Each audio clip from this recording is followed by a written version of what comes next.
and welcome to Edutainment. Did you know that as a student of Portland Community College, you have certain rights? Certain things that you're entitled to, simply because you're a student here.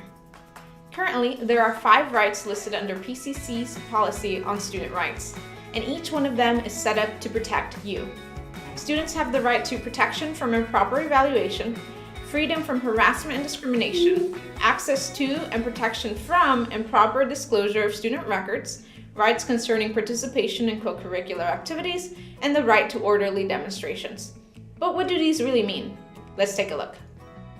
Although students are responsible for meeting the core standards which are outlined in your syllabus, students do have the right to dispute academic evaluations if you believe that the syllabus grading criteria wasn't followed or was inconsistent.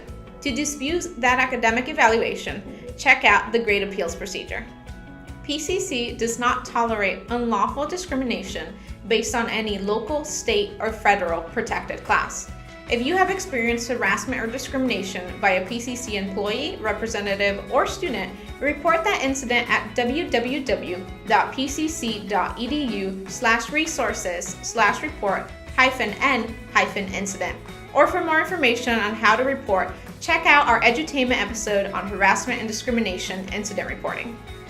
This means that PCC cannot disclose any student records protected under federal laws. This also means that students have the right to consent to the disclosure of their personally identifiable information, except when consent isn't required by federal law.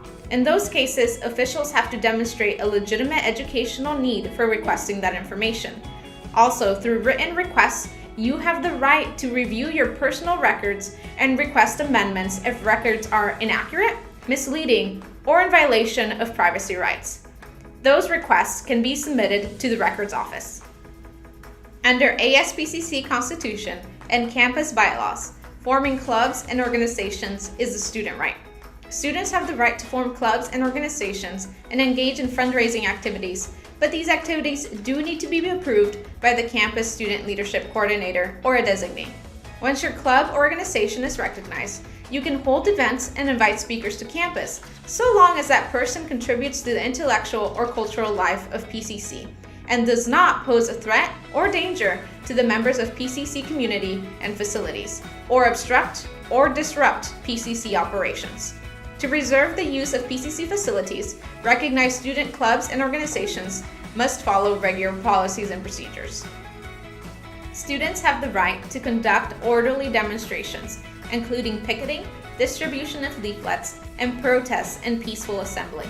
Requesting space within buildings does need to follow PCC policies and regulations, and these demonstrations cannot threaten to endanger the safety of any member of the PCC community, pose a threat to PCC physical facilities, or substantially obstruct or disrupt PCC operations. Under these circumstances, PCC does reserve the right to close its facilities, clear its grounds, and cancel a demonstration. Students also have the right to distribute free publications, such as books, magazines, newspapers, handbills, leaflets, and similar materials.